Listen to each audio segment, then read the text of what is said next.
আল্লাহ যদি চেহারার কাটিং দেখতেন, গঠন যদি আল্লাহ দেখতেন, তাহলে মনে হয় জান্নাতি সব রূপসীরাই পেত, ঠিক না? তাহলে বেলালের সিরিয়াল মনে হয় জীবনেও আসতো না, ঠিক না? বেলালের দেশের মানুষগুলা তো আপনারা দেখেন নাই, আমি তো একবার না 6 বার দেখছি। বেদা আমি মাঝে মাঝে ভাবি আল্লাহ যদি কাটিং দেখতেন, গঠন দেখতেন, তাহলে বেলালের দেশের মানুষের একজনের সিরিয়াল আসতো না। বেলালের দেশের মানুষ কেন, পুরো আফ্রিকার ভিতরে মনে হয় কারো সিরিয়াল জীবনে আসতো না, ওইদিকে মনে হয় চাইতই না।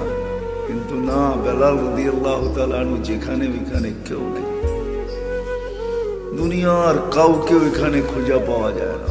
আমি মানি আবু বকর সিদ্দিক রাদিয়াল্লাহু তাআলা আনহু 1 নম্বর, ওমর 2 নম্বর, ওসমান 3 নম্বর, আলী 4 নম্বর রাদিয়াল্লাহু তাআলা আনহুম আমি মানি আশারায়ে মুবাশশারা, কিন্তু বেলাল যেখানে ওইখানে কেউ নাই। বেলাল জমিনে হাঁটলে জান্নাতে পদধ্বনি হতো। আল্লাহর রাসূল শুইনা আয়েশা বলছেন, দাইকা বলছেন, মা বালুকা ইয়া বেলাল আসমা খসখস কদম, তোমার কি হলো, এত উচ্চ মর্যাদায় পৌঁছলে তো পৌঁছলে কি করে, জান্নাতে আমার আগে আগে তোমার পদধ্বনি শুনি।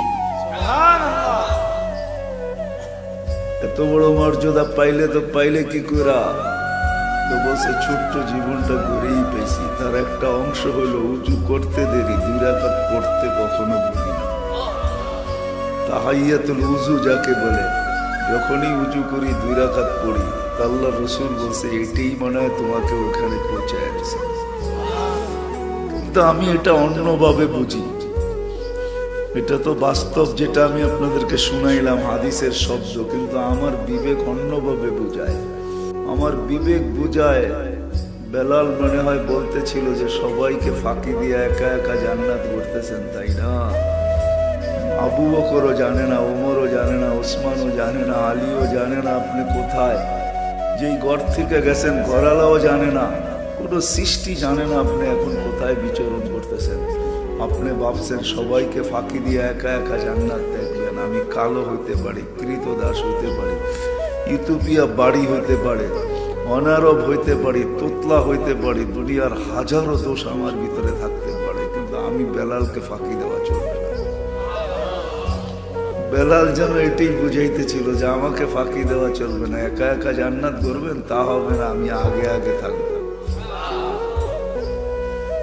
ছোট্ট জীবনটা গড়ার মাঝেই কিন্তু বেলাল এখানে স্থান করে নিয়েছেন। জীবনটা তো বেশি দিন ছিল না, কয়েক হাজার বছর বয়স বেলাল রাদিয়াল্লাহু তাআলা আনহু পান নাই, 100 বছরও পান নাই বয়স। ছোট্ট জীবনটাই ছিল। 1 মাস 2 মাস 3 মাস মদিনার থেকে দূরে থাকলে 4th মাসে আল্লাহ রাসূল স্বপ্নে চলে যেতেন আর যা বলতেন, মা বালুকা ইয়া বেলাল আল্লাহ তাজুরুনা, বেলাল কি হলো, আমাদের কাছে আসো না, তো আসো না কেন? বাবার বিষয়, কিন্তু মানুষ আমরা কম হইতে পারি এখানে, কিন্তু যদি একটু ভাবি হইতে পারে কথাগুলো দিলে লাগতে পারে। ঘরে বসে যারা শুনতেছে তারাও যদি একটু ধ্যান দিয়া শুনি, তাহলে হয়তো দিলে লাগবে। 3 মাস পরে আল্লাহ রসুল চলে যেতেন, কেন আসো না? আর মদিনায় ছুটে আসতেন, আল্লাহ রসুল যাকে ডাইকা নিয়ে আসতেন, কাউকে ডাইকা নিয়ে আসতেন। ইতিহাসে পাওয়া যায় না আজ পর্যন্ত কাউকে আল্লাহ রসুল স্বপ্নে বলছে আমার জিয়ারতে আসো না কেন। কোনো অলিও বলতে পারবে না, কোনো গাউসও বলতে পারবে না, কোনো কুতুবও বলতে পারবে না, কোনো সাহাবী বলতে পারবে না, কিন্তু বেলাল রাদিয়াল্লাহু তাআলা আনহু বলার সুযোগ রাখে। শুধু এইখানেই তো শেষ না, নিজ কবর থেকে তো উঠবে না, আল্লাহ রসুলের পায়ের নিচের থেকে কিয়ামতের দিন উঠবে। যদিও কবর হাজারো মাইল দূরে, এখনো সিরিয়ার রাজধানী দামেস্কে হলো ওনার কবর। কিয়ামতের দিন রসুলের পায়ের নিচের থেকে উঠবে আর উঠেই আযান দেওয়া শুরু করবে। কিয়ামতের মাঠে সবাই পায়ে হাইটা যাবে, হুফাতান উরাতান, উলঙ্গ যাবে, পায়ে হাইটা যাবে, কিন্তু বেলাল রাদিয়াল্লাহু তাআলা লাল উটের উপরে চড়ে যাবে। এটাই সত্য, কিয়ামতের দিন আল্লাহ ওনার কাছে আমলনামা চাবেন না, আল্লাহ চিনে বেলাল। বেলাল জীবন গড়ার মতো করছিলেন, প্রস্তুতি নেওয়ার মতো নিছিলেন।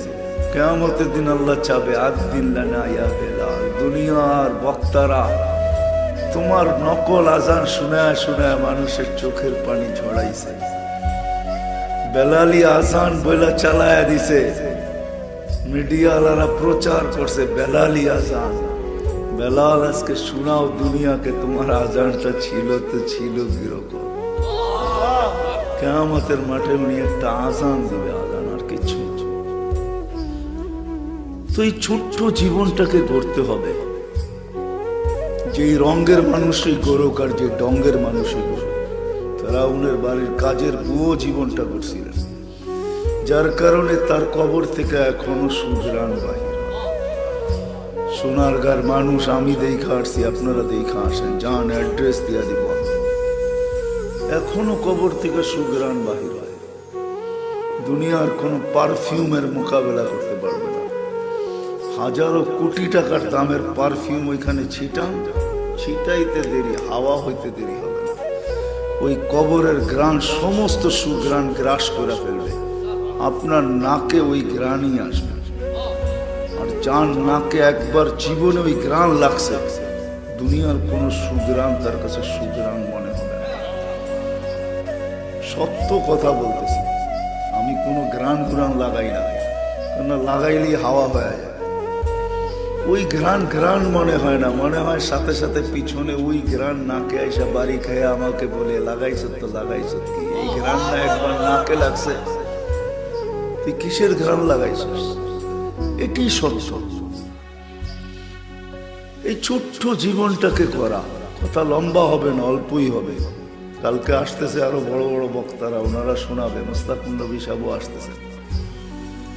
এই ছোট্ট জীবনটা গড়তে হবে। যেই পরিবেশেই থাকি, যেই এলাকায় থাকি, খাওয়া যেমনই খাই, কাপড় যেমনই পরি, বাসা যেরকমই হোক, বর্ণ আমার যেমনই হোক, রং ডং থাকুক আর না থাকুক, হায় হায় যদি জীবনটা গড়তে পারি, মাও যদি গড়তে পারে, বোনও যদি গড়তে পারে, তাহলে তার কবর থেকে সুঘ্রাণ বাহির হবে। নাইলে আল্লাহ দৃষ্টান্ত কোনোদিন রাখবেন না।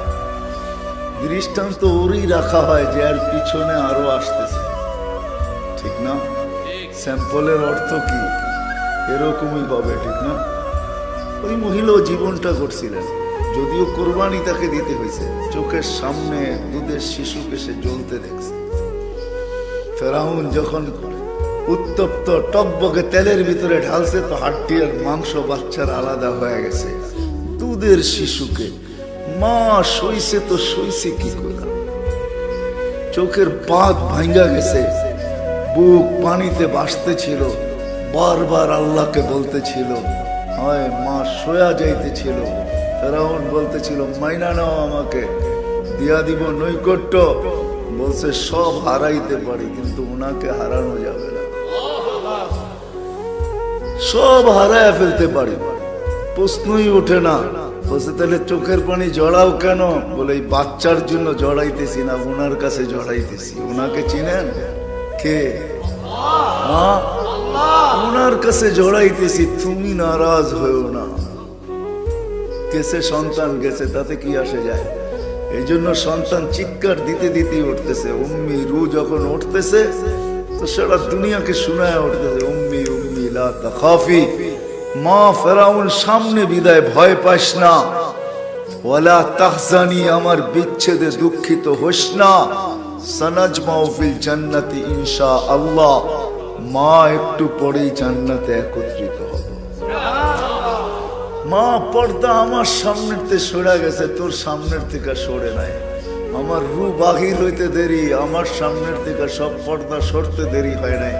মা আমি দেখতেছি, যাব তো যাব কোথায়, একত্রিত হব তো হব কি কোথায়, মিলবে তো মিলবে কি? মা আমি দেখা তোকে বলতেছি, তুই কিন্তু পাও পিছলায় দিস না, তুই কিন্তু ভয় পাওয়া যাইস না। দ্বিতীয় মেয়ে ছিল, তাকেও ঢেলা দিছে। তার বউ তো আরেকটু বেশি বলে গেছে, মা মা মা মা ভয় পাইস না। মা শুধু মিলন হবে না, আমাদের মিলন হবে না একটু পরে, মা মিলনের সাথে সাথে জান্নাতে মেলাও হবে, মেলা। আমাদের মিলনের উপরে মেলা বসতেছে মা, মেলা রেডি, তুই আসতে দেরি, মিলন হইতে দেরি হবে না। ফেরাউন জিজ্ঞাসা করছে, এত পানি আমাকে মেনে নিলে কি হয়, চোখে এত পানি জড়াইতেছ? বলছে প্রশ্নই ওঠে না। বলছে তাইলে কাকে কি বলতেছ? বলে ওই আল্লাহকে বলতেছি, তুমি নারাজ হও। এরকম ফেরাউন কুটি নারাজ হয়ে যায়, আমার কিছু আসে যায় না। বলছে পালা তোমার? বলে বিলকুল প্রস্তুত। বলছে কোনো আশা? বলে যদি একটা পুরা করিস। বলছে সেটা কি? বলে আমার রুহ যখন বাহির হয়ে যাবে, 2 সন্তান আর আমার হাড্ডি মাংস এক কবরে দিবি। বলে তাই করা হবে, আর তাই করা হয়েছে। আজও কবর থেকে শুনে আল্লাহ দেখেন নাই যে সে ফেরাউনের বাড়িতে কাজের বুয়া ছিল, কাজের মহিলা ছিল, কাজের মাতারি ছিল, বা ফেরাউনের কৃত দাস ছিল। এটা আল্লাহর দেখার বিষয় ছিল না। আল্লাহর দেখার বিষয় ছিল সে জীবনটাকে গড়ছিল, জীবনটাকে গুছাইছিল, জীবনটাকে প্রস্তুত এবং রেডি করছিল, জীবনটাকে আল্লাহর জন্য দিছিল, আল্লাহকে দিয়া দিছিল। 60-70 বছরের জীবন, সোনারগাঁর মানুষ।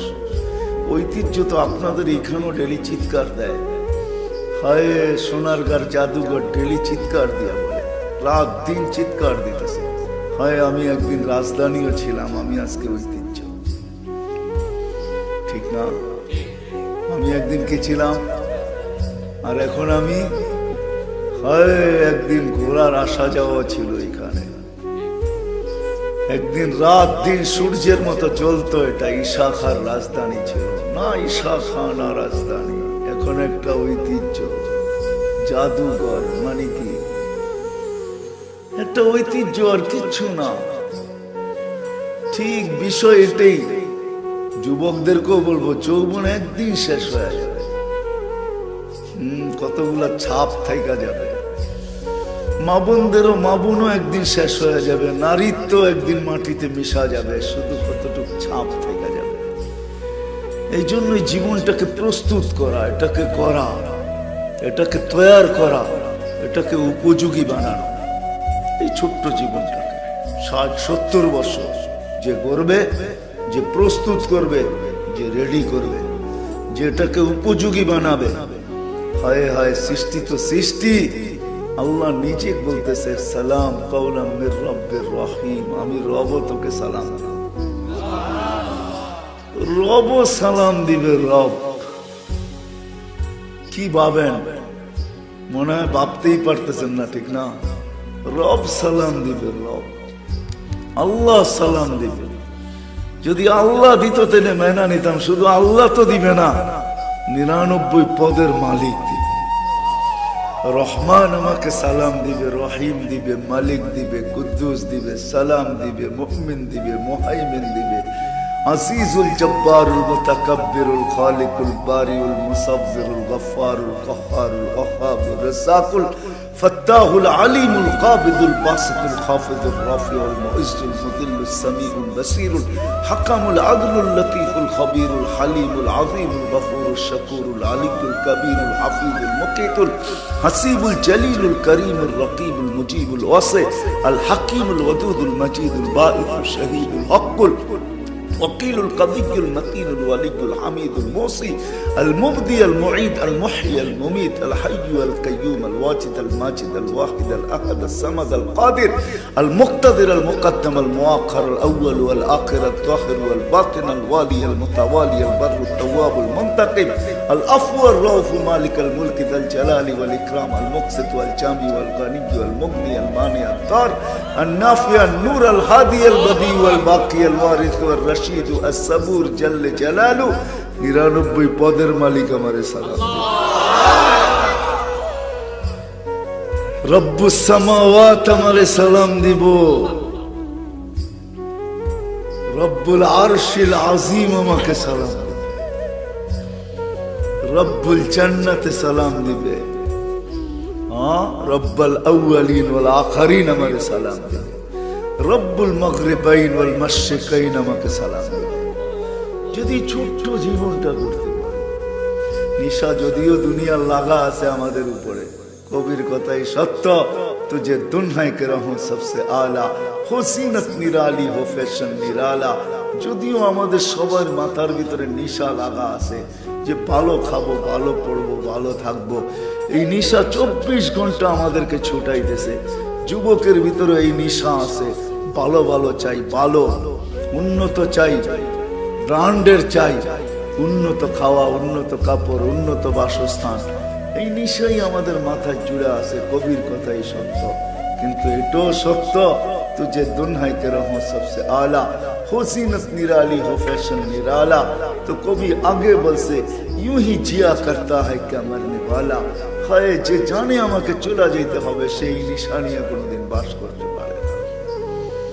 আল্লাহর রাসূলও বলেন, হ্যাঁ আল্লাহর রাসূলও বলেন, লা ইয়ানামু তালিবুহা, যার দিলে জান্নাত আছে সে কোনোদিন ঘুমাইতে পারে না।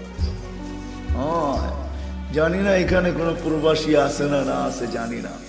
প্রবাসী যখন বাড়ি আসার টিকিট কেটে ফেলে তোর আর ঘুম হয় না। ও তো সারাদিন মাল প্যাকিং করে করতে করতে করতে করতে প্যাকিং শেষ হয়ে যায়, গাড়ি আসে, গাড়িতে জলদি উঠে এয়ারপোর্টে যে বুকিং এর পিছনে থাকে। বুকিং যখন শেষ হয়ে যায় তখন বোর্ডিং কার্ড নিয়ে প্লেনের দিকে ভাগে। ওর আর মন ভাল লাগে না, প্লেন ছাড়বে তো ছাড়বে কখন। প্লেনে বসার পরে আর যে চালায় ওরটো ভাল লাগে না, মনে মনে বলে আমি চালাইলে মনে হয় আরো তাড়াতাড়ি বাড়িতে যেতে পারতাম। প্রবাসে যে ছিল ও বুঝবে আমার এই কথার মহত্ব, আপনারা বুঝবেন না। আপনারা তো প্রবাসে ছিলেন কি ছিলেন না জানি না আমি। যদি কোনো প্রবাসী থাকে ওর দিলে লাগছে, ও বুঝবে যে হ্যাঁ এটাই সত্য। টিকিট কাটার পরে আর ভাল লাগে না। তা আল্লাহর রাসূল বলেছে যার দিলে জান্নাত আছে লা ইয়ানামু তালিবুহা, ও আর ঘুমাইতে পারে না, ও ঘুমায় না। ও তো সারাদিন ভাবে জান্নাতে যাবো তো যাবো কখন। এই জন্য 24 ঘন্টা প্রস্তুতিতে লেগে থাকে, ওর প্রস্তুতিতে লেগে থাকে। নারী বলেন পুরুষ বলেন, প্রস্তুতিতে 24 ঘন্টা লেগে থাকে। আজান দিতে দেরি, মসজিদে ছুটতে দেরি করে। আজান তো দূরের কথা, ঘড়ি দেখতে থাকে। আজান হোক আর না হোক, ঘুম ভাঙা গেছে শেষ রাত্রে, বুড়া মানুষ লাঠি নিয়ে ঠুকঠুকায় কুয়াশার ভিতরে মসজিদের দিকে যাইতেছে। চাচা জান কই আসান হয় নাই, মনটা ভালো লাগে না, একটু মসজিদে যে আল্লাহ আল্লাহ। মন ভালো লাগে না মানে কি? মনটা ভালো লাগে না, ছটপট ছটপট করতেছে, মরবো কবে, জান্নাতে যাবো কবে। হায় হায়, ওর তো ভালো লাগে না, এটাই সত্য। এই জন্য আসেন, কথা লম্বা হইলেই যে অনেক কিছু হবে এমন না। দিলে গাথার মতো যদি হয়, দিলে যদি গাইথা নেই তো এতটুকুই যথেষ্ট। এই ছোট্ট জীবনটাকে ঘুরে নিয়ে যেতে, আল্লাহ দুনিয়ার কিচ্ছু দেখবে না, কসম খোদা। বললাম তো 2-4টা দেখাইলাম। আল্লাহ দুনিয়ার সম্পর্ক দেখবে না, কার কাছে কি আছে এটা দেখবে না। যদি দেখতেন তাহলে কোরআনে কোনোদিন এই উপমা আসতো না, নমরুদের কথা আসতো না। রাজত্ব দেখলে কোনোদিন নমরুদকে আল্লাহ কোরআনে নিয়ে আসতেন না। এই শব্দটা বড় বিতাড়িত, এটা কোনোদিন কোরআনের শব্দ হতো না। ফেরাউন শব্দটা বড় বিতাড়িত, এটা কোনোদিন কোরআনের অংশ হতো না। কোরআন তো কোরআন, আল্লাহর কালাম, কোনোদিন অংশ হতো না। আল্লাহ আমাদেরকে পূজানের জন্য নিয়ে আসতে বাধ্য হয়েছেন যে তোমরা তারপরও বুঝো আমি কিচ্ছু দেখবো না, ফকির থেকে ফকিরও দেখবো না। তাইলে মনীষীরা কোনোদিন এই কাহিনী আনতেন না। ফকিরের গায়ে ভিক্ষুক যুবকের চটা থাপ্পড় লাগায় দিয়েছেন যুবক। ভিক্ষুকের গালে ভিক্ষুক কিচ্ছু বলে না, উপর দেখা জানি ঠোঁটগুলো হেলাইছেন। যুবক জাগারটা জাগায় মরতে দেরি হয় না। ভিক্ষুককে জিজ্ঞাসা করছে ঘটলো তো ঘটলো কি? প্রেমের খেলা ঘটে গেছে। প্রেমের খেলা কি? বলে ওর প্রেমিকার গায়ে আমার পায়ের কাদা লেগছে, ও সইতে পারে না, ওর থাপ্পড় কইসা আমার গালে বসায় দিছে। আমাকেও একজন ভালোবাসে, সেও সইতে পারে না। ও তো থাপ্পড় দিছে, আমাকে যে ভালোবাসে সে চান নিয়ে আনিছে। এটাই সত্য। আল্লাহ কে ভিক্ষা করে এটা দেখে না, কে চুলি লয়া ছোলা লয়া ঘরে এটা দেখে না, কার ঘরে চুলা জ্বলে না এটা দেখেন না। যদি দেখতেন তো হাদিসে আছে 3 মাস চুলা জ্বলেন না। হেলাল হেলাল সালাসাতু আহিল্লা, 3 মাস আল্লাহর রসুলের ঘরে চুলা জ্বলেন না। আল্লাহ এটা দেখতেন, আল্লাহ এটা দেখেন না। কার ঘরে চুলা জ্বলে, কার ঘরে চুলা জ্বলে না, এটা দেখেন না। কার ঘরের খাওয়া দিয়া ঘ্রাণ ওঠে, কার ঘরের খাওয়া দিয়া ঘ্রাণ ওঠে না। হায় হায়, এই এলাকায় পাওয়া যাবে বহুত বাড়ির থেকে মরিচ পোড়ার ঘ্রাণ আসে। যদি বলে মরিচ পোড়ো কেন, কয় কিচ্ছু নাই, এটা দিয়ে পান্তা ভাত খেয়ে নি। ঠিক না? আল্লাহ এটা দেখে না, আল্লাহ দেখে জীবনটা গড়ল কে? যে গড়বে তাকে শুধু আল্লাহ সালাম দিবে না, সালাম পাঠায়া নিবে। সালাম পাঠানো বোঝেন? হ্যাঁ, আল্লাহ আগে সালাম পাঠাবে, পরে সালাম দিবে। হাদিসে আছে ফেরেশতাকে বলে দিবে মালাকুল মউতকে, ইযহাব ইলা আবদি ওয়া আবদাতি ফুলান, অমুক বান্দা বান্দির কাছে যাও, ফাসাল্লিম আলাইহি, আর চায়া আমার সালাম তাকে আগে দিবে। আল্লাহ সালাম পাঠাবে, তারপরে বলবে তাকে বলল ইন্নী উরিদু আন আযুরাহু, আমি তার সাথে সাক্ষাৎ করতে চাই, বিদায় তোমাকে পাঠাইছি। কেননা সাক্ষাতের একমাত্র মাধ্যম এটাই, মউত তাকে পান করতে হবে। এই জন্য কেউ লেখছেন, বড় সুন্দর লেখছেন, তো মউত তো ফ্লাইওভার, জিসরুন ইউসিলুল হাবিব ইলাল হাবিব। সোনার গায়কে জুড়া দিছে গজারিয়ার সাথে, গজারিয়া পাড়িলি দাগ কান দিয়ে, ঠিক না? এক সময় তো ফেরি ছিল, এখন তো ফ্লাইওভার, ব্রিজ, ঠিক না? মউতের ব্রিজের মাধ্যমে বন্ধুকে বন্ধুর সাথে মিলাবে। এই জন্যই আল্লাহ বলবে, বলো কানে কানে, ইন্নী উরিদু আন আযুরাহু। আবার বলবে শুনো শুনো শুনো, মৃত্যুর যাতনা কিন্তু আমি ঢালবো, লাক্কিনহু কালিমাতাত তাওহীদ, তুমি কালেমা পড়ায় দেও। এটাই বাস্তব। এই জন্য আসেন না, আর কথা লম্বা করতে চাই না, রাত্র 11:15টার উপরে বাজছে। আসেন, যেই কজনই আসি, আজকে যদি প্রতিজ্ঞা করতে পারি, কালকে যদি কদম উঠাইতে পারি। আজকে প্রতিজ্ঞা হইল, কালকে কদম হইল। কদম যদি দুটোও চলে, একটাও চলে, হয় এই উম্মতের জন্য তো কদম চালাও শর্ত না। এই উম্মত যদি পাক্কা প্রতিজ্ঞা করতে পারে, আর কদম চালানোর যদি সুযোগও না পাই, তাহলে এই উম্মতের জন্য আল্লাহর পক্ষ থেকে ফ্যাসিলিটি আছে। হ্যাঁ, নিয়াতুল মুমিন খায়রুম মিন আমালিহি। আল্লাহ বলে তোমার নিয়তকে আমি আমলের চেয়ে বড় বানায় তোমার পক্ষে দাঁড় করায়, তোমার পক্ষে দাঁড়ায় যাবে, তোমার বিরুদ্ধে যাবে না। যদিও বনি ইসরাইলের উদাহরণ দিয়ে বুঝাইছে, কথা লম্বা না হয়ে যায়। 99 মার্ডার কেসের আসামির কথা আমাদেরকে মুসলিম শরীফে শোনায় দিয়েছেন। যা বলছে ভিতরটা জ্বলতেছে কেন, তওবা করতে চাই। 99 মার্ডার নিয়ে আল্লাহকে দেখাবো তো চেহারা, কি করে দেখাবো? তো যার কাছে গেছে সে আমার মতো অশিক্ষিত ছিল, তো বলছে 99 মার্ডার আবার তওবাও। তো বলছে তাইলে 1 রানই তো বাকি, তোরে দিয়া পুরাই করে ফেলি। মনটা তো মানবে কমসে কম সেঞ্চুরি করে ফেলছি, তো ভালো, কিন্তু জ্বালা তো জ্বালাই, কখনো থামে না।